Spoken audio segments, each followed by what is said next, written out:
We face a choice between the forces that would drive us apart and the hopes that we hold in common. U.S. President Barack Obama urges leaders to speak honestly about the causes of anti-U.S. sentiment in the Muslim world. But is he speaking honestly himself? You're watching Inside Story Americas from Washington, D.C.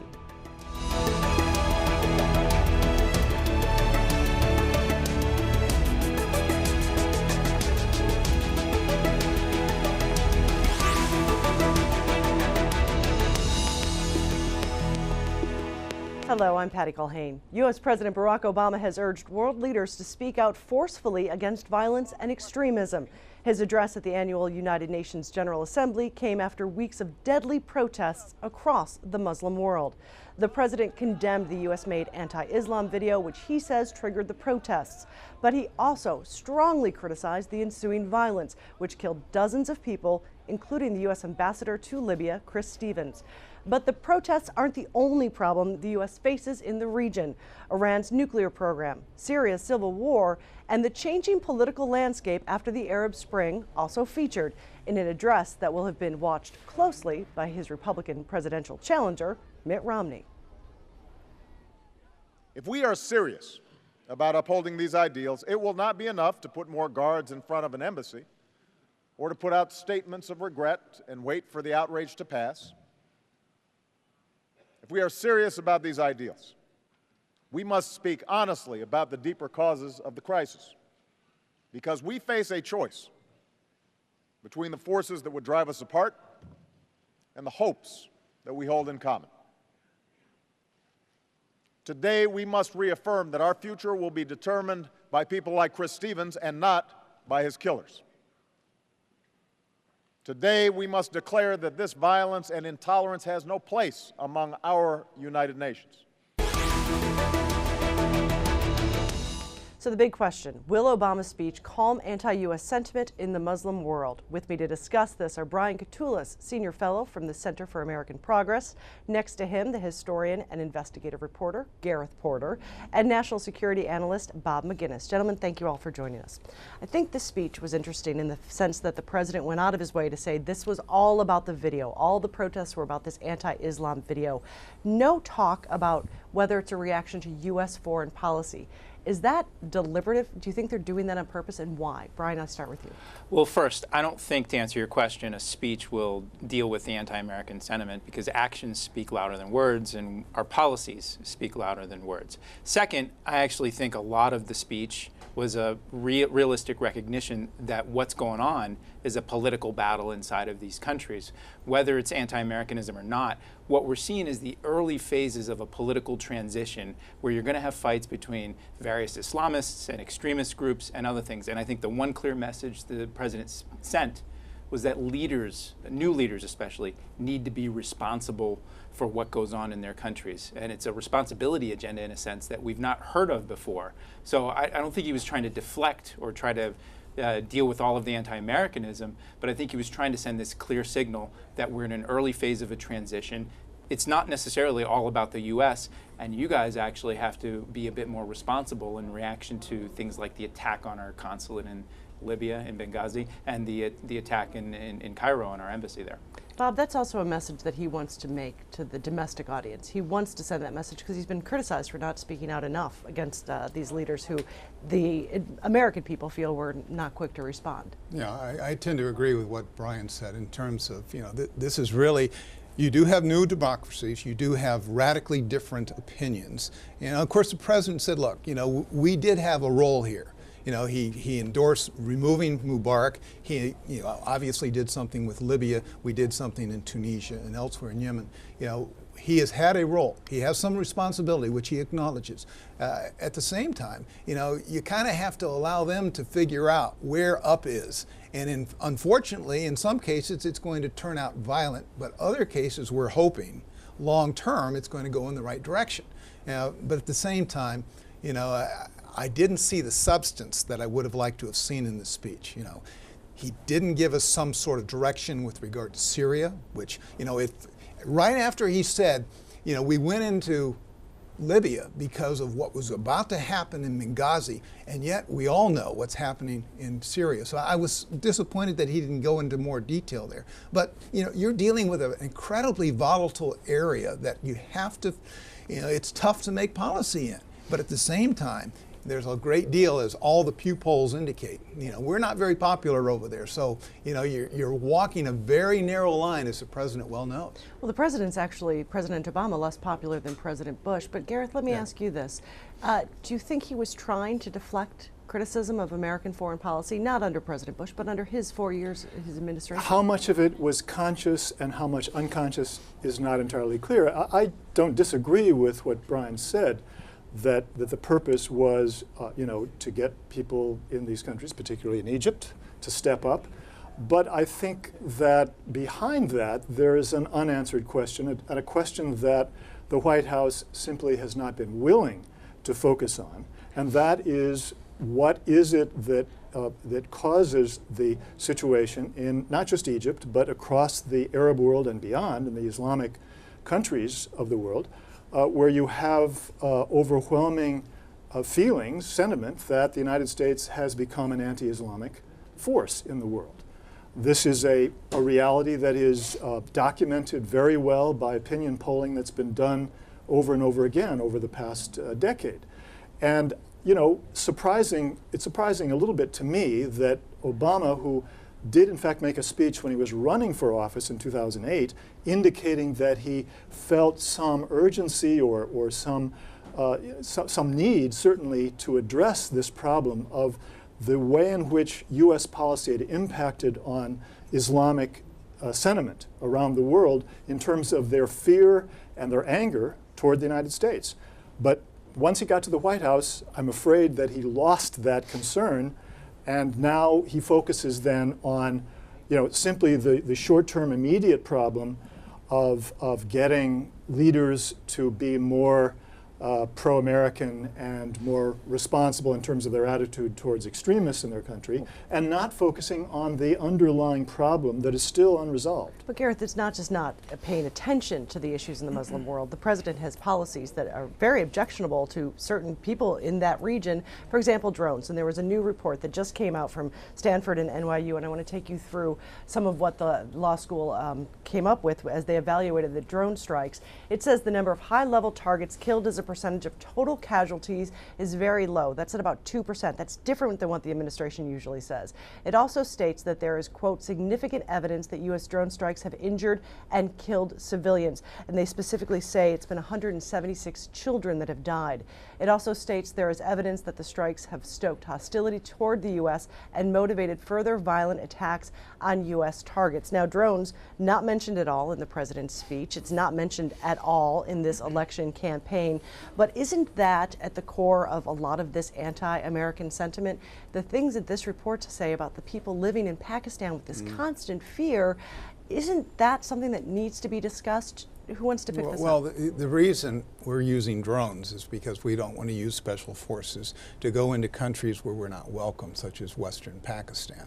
That's a reality. We've had difficulties, political difficulties with them. The CIA has been operating for some time and has, with some effect, and yes, there has been a lot of collateral damage. A lot of people have been angered and a lot of people have been killed. We're doing the same thing in Yemen, we're doing it in the Horn of Africa, we're doing it elsewhere.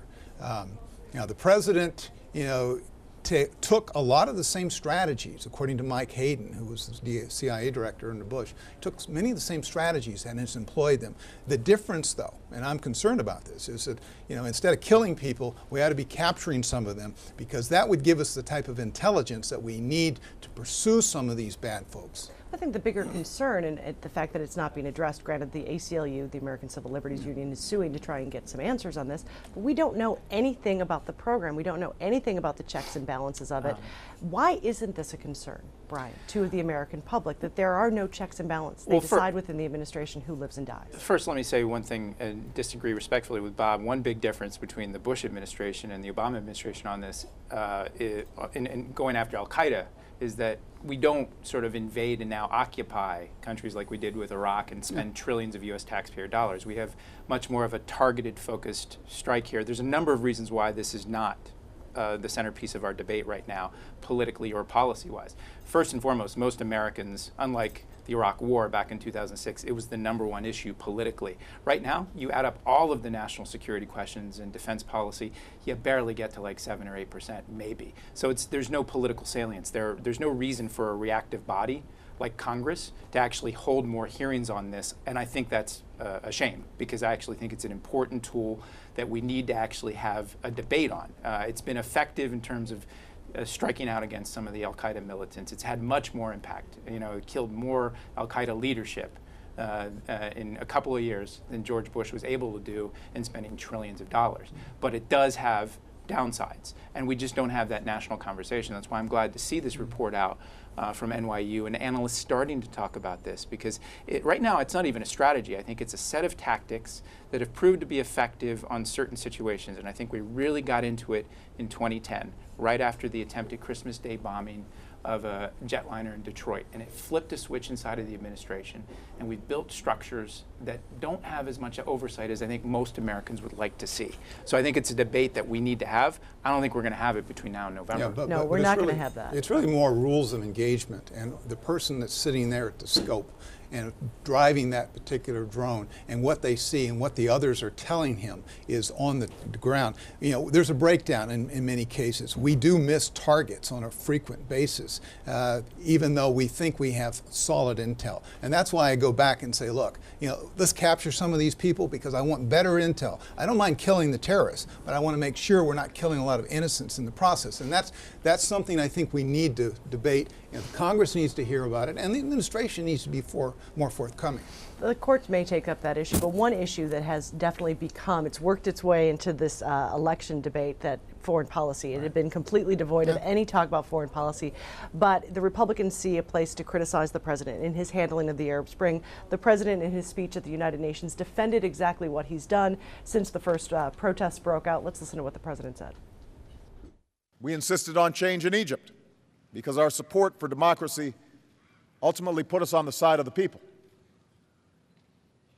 We supported a transition of leadership in Yemen because the interests of the people were no longer being served by a corrupt status quo. We intervened in Libya alongside a broad coalition and with the mandate of the United Nations Security Council because we had the ability to stop the slaughter of innocents and because we believed that the aspirations of the people were more powerful than a tyrant. And as we meet here, we again declare that the regime of Bashar al-Assad must come to an end so that the suffering of the Syrian people can stop and a new dawn can begin. You know, there are a couple of things that were left out from that. He doesn't mention Bahrain. We go back to what the president said in his speech on the Middle East, is that there'll be times our short-term interests don't align perfectly with our long-term vision for the region. On this different approach to all of these different countries, that's as specific as the president's gotten about that. Gareth, what do you think about that?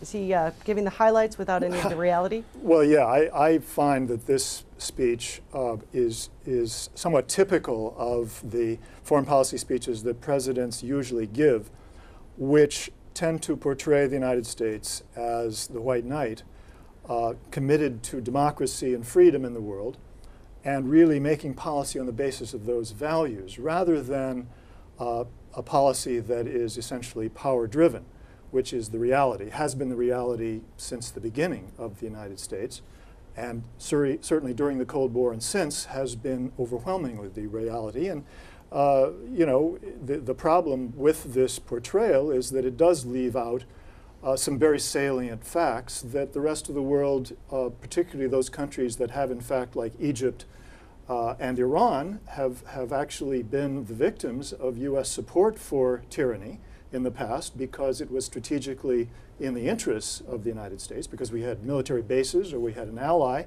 which carried out regional tasks on our behalf.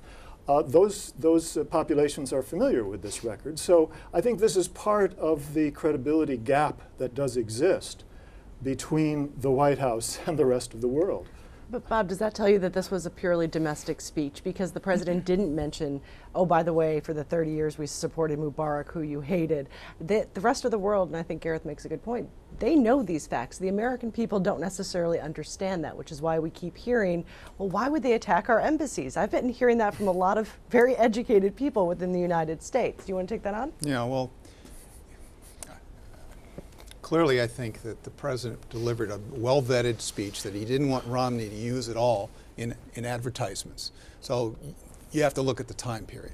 The administration, does have some responsibility of what's going on, but at the same time, the American people are saying, there is a lot of violence. There is violence in the Sinai. The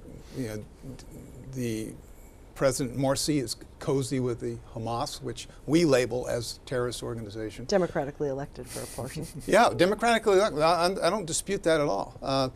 So the American people are saying, okay, are these our enemies or our friends, or are they neutral? Even the president has said here recently, he's kind of backing off and calling Egypt an ally. Well, we have given Egypt $70 billion in aid. We have a tank factory there we built for Egypt. They have been a great ally for many, many years and have been opened a lot of doors for us in that part of the world. So, are we better off as a direct result? I'm beginning to wonder, no, perhaps not. Now, is this going to shake out in the long term? I hope so. Nobody wants to see Egypt go in the direction of a Syria today. They want to see Egypt, the most popular or populous Arab country, to really show leadership in that part of the world. There's a chance, but it's hard to know at this point, and that's part of the confusion. What you're saying highlights the fundamental problem here with the whole notion that the United States is out there in the world to basically promote democracy, whereas in fact, historically, the reality has been that the United States does not want governments that are elected popularly, because those governments tend not to support U.S. policies strategically in those regions. And you're pointing to exactly what the problem is in Egypt, because elections are going to bring to power a government that is more Islamist than the United States likes, because that reflects the population of people. Yeah, I understand. Brian, you wanted to weigh in. Yeah, I think the central thrust of the president's speech, though, Gareth, goes to that point, that these societies are changing and U.S. foreign policy needs to change. I think one of the things that President Obama said when he was running back in 2008, he said, we shouldn't only end the war in Iraq. I want to change the mindset that got us into the war in Iraq, the mindset that ignores long-term security threats and other things. And I think Egypt is, case in point, front and center, of can our government, and whomever wins our election, can the way that we've done business for 30 years, can we change that? Because Egypt has changed substantially. Yes. And I think President Obama, whether you like it or not, pragmatically accepted that the voice of the people in Egypt is going to matter more in their policies. And I think so far we've had a relatively mature discussion as they've gone through a change. We're on the cusp of U.S. taxpayers actually potentially funding a Muslim Brotherhood-led government. Which is an amazing thing when you think about this 2.5 years ago. You look at the $1 billion+ package for debt relief and other things, and I think especially after a hard week, losing our ambassador in Libya and other things, making that political case here at home where there's the whiff of isolationism in the air, I actually, I think there's an attempt here.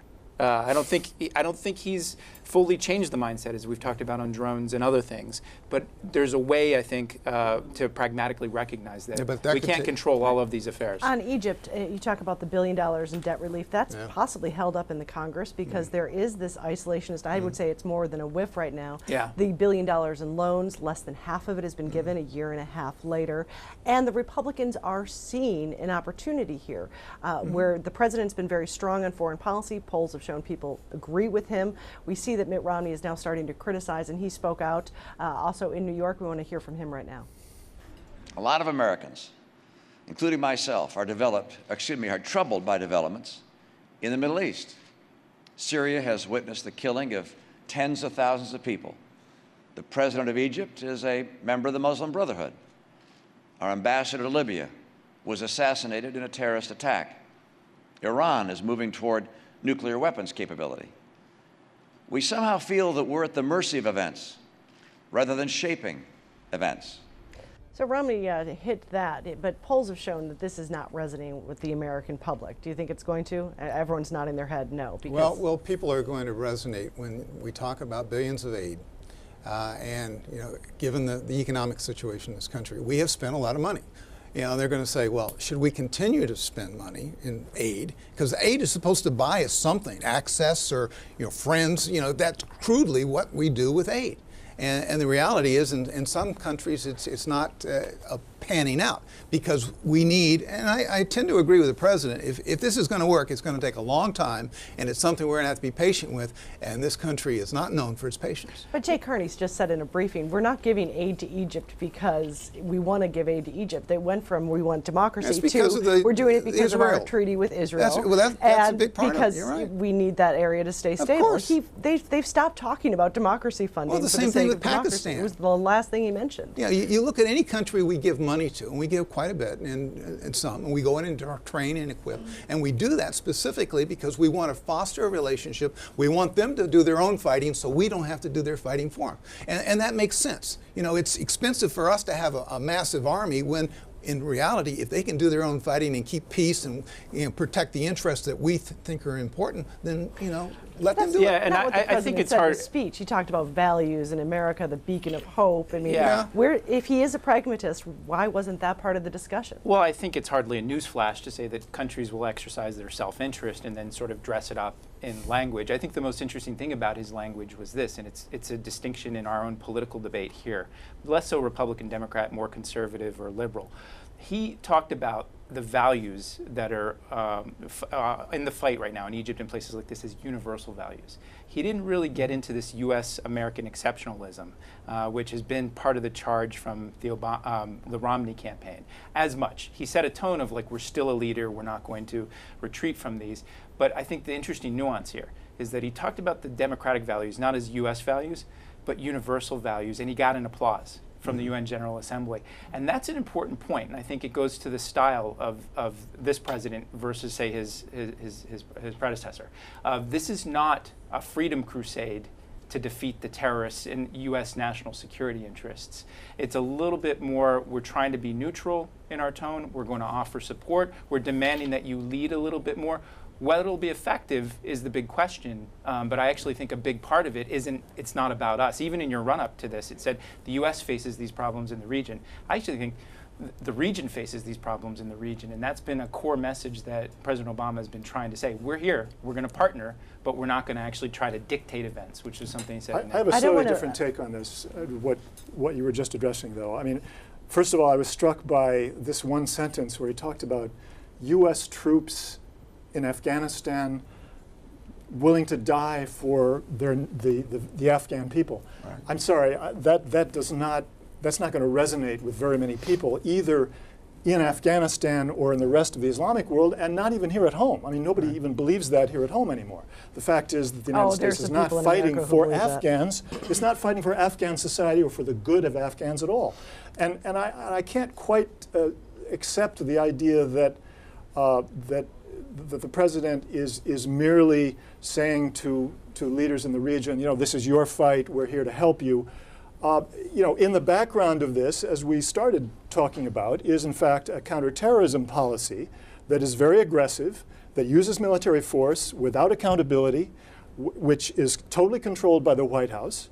And I mean, behind that are bureaucracies, specifically the CIA primarily, and then the Pentagon behind that, who have very strong vested interests here that are very committed, and the White House has, I think, very unfortunately gone along with this completely. I want to bring it back to the speech, though, because I don't want to end this show without talking about Iran. Did the president make any news there? Because it seemed to me that it was all the language we had heard before. Yes, there's one line in that speech which I found to be new rhetoric, and I found it very strange. He said at one point towards the end of the speech that the ideology in Iran is an ideology of violence and unaccountability, a violent and unaccountability ideology. Unaccountable ideology. I've never heard that before. I don't know what it means exactly. I think it's very strange. In the context of the present situation where the United States is still negotiating with Iran to use that kind of rhetoric, I found very jarring, and there's no reason that I can see for him to do Well, that. it's certainly on the tail end of what Ahmadinejad's saying, Ali Khomeini and the others. It may be tit for tat, but I was looking for something substantive there. And the president said we're going to lead with diplomacy. We've heard that many times, and we're going to. It has more time and space. Not a lot of new there. Not a lot of new there, and certainly Netanyahu's got to be boiling on that particular statement. That's later in the week. For now, Bob, Gareth, Brian, thank you very much for joining us. That's it from the team in Washington, D.C. for now. Thanks for joining us.